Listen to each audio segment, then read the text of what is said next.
ঘূর্ণিঝড় মান্থার ভ্রুকুটি দক্ষিণ 24 পরগনায় ঝড়ের পূর্বাভাস, সাগরে মাইকিং প্রচার। বঙ্গোপসাগরে সৃষ্ট ঘূর্ণিঝড় মান্থার প্রভাবে আগামী 28 তারিখ থেকে 31 তারিখ পর্যন্ত দক্ষিণ 24 পরগনা ও পূর্ব মেদিনীপুর জেলায় ঝড়ের পূর্বাভাস জারি করেছে আলিপুর আবহাওয়া দপ্তর। এই সময়ের মধ্যে 40 থেকে 45 কিলোমিটার বেগে ঝোড়ো হাওয়া বইতে পারে, ভারী বৃষ্টির সম্ভাবনা রয়েছে। আবহাওয়া দপ্তরের পূর্বাভাস অনুযায়ী সম্ভাব্য দুর্যোগ মোকাবিলায় ইতিমধ্যে তৎপর প্রশাসন। দক্ষিণ 24 পরগনা জেলার সাগর ব্লক প্রশাসনের পক্ষ থেকে সিভিল ডিফেন্সের কর্মীরা সমুদ্র সৈকতে মাইকিং প্রচার শুরু করেছে। মৎস্যজীবীদের অবিলম্বে নিরাপদ স্থানে বা উপকূলে ফিরে আসার কথা বলা হচ্ছে। একই সঙ্গে সাধারণ মানুষকেও সতর্ক থাকা এবং প্রশাসনের নির্দেশ মেনে চলার অনুরোধ করা হয়েছে। জানা গেছে, বঙ্গোপসাগরে তৈরি হওয়া নিম্নচাপটি শক্তি বাড়িয়ে ঘূর্ণিঝড়ে পরিণত হয়েছে, যার নামকরণ করা হয়েছে মান্থা।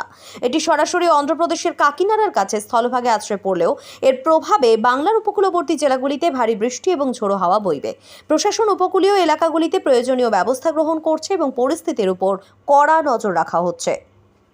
মূলত যেটা বার্তা দিচ্ছি, আবহাওয়া দপ্তরের সময়সীমা অনুযায়ী বা নির্দেশ অনুযায়ী 28 তারিখ থেকে 30 তারিখ পর্যন্ত বঙ্গোপসাগর উত্তাল থাকবে। সেই প্রসঙ্গে আমরা সিভিল ডিফেন্সের পক্ষ থেকে এবং সাগর ব্লক প্রশাসনের পক্ষ থেকে আমরা যারা সমুদ্রে মাছ ধরতে যায় ডিঙ্গি নিয়ে বা ট্রলার নিয়ে, তাদেরকে আমরা অবগত করাচ্ছি যাতে এই দুদিন সামুদ্রিক উত্তাল থাকার কারণে যাতে মাছ ধরতে না যায়, এবং যিনারা গেছেন তেনারা যেন আগামীকাল সুরক্ষিত জায়গায় ফিরে আসেন। সেই বার্তাটি আমরা গঙ্গাসাগরের বিভিন্ন প্রান্তে সিভিল ডিফেন্সের পক্ষ থেকে আমরা অবগত করাচ্ছি, যাতে এই প্রাকৃতিক কিছু বিপর্যয়ে যাতে আমাদের কোনো কিছু না দুর্ঘটনা ঘটে। সাগর ব্লক প্রশাসনের পক্ষ থেকে আমরা সবাইকে সচেতনতামূলক প্রচার করছি।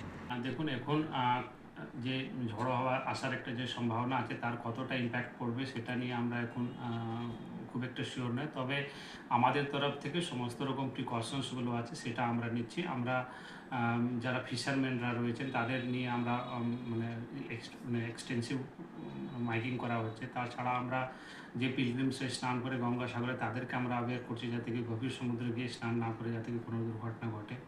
আপনারা দেখছেন news.in, একতরফা নয়, নিরপেক্ষ খবর।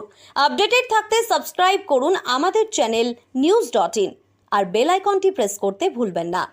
শারদ উৎসব উপলক্ষে ইন্দ্রপুরী রেডিও স্টোরসে এলজি, সোনি, আইএফবি, হায়ারের মতো বিভিন্ন নামি দামি ব্র্যান্ডের টিভি, ফ্রিজ থেকে এসি, ওয়াশিং মেশিনের মতো যাবতীয় ইলেকট্রনিক্স জিনিসপত্রের উপর বিশেষ ছাড়। আজই আসুন আর সহজ মাসিক কিস্তিতে নিয়ে যান আপনার পছন্দের জিনিস। আমাদের ঠিকানা কাকদ্বীপ পোস্ট অফিসের নিকট, কাঠপোলের ঠিক পাশে।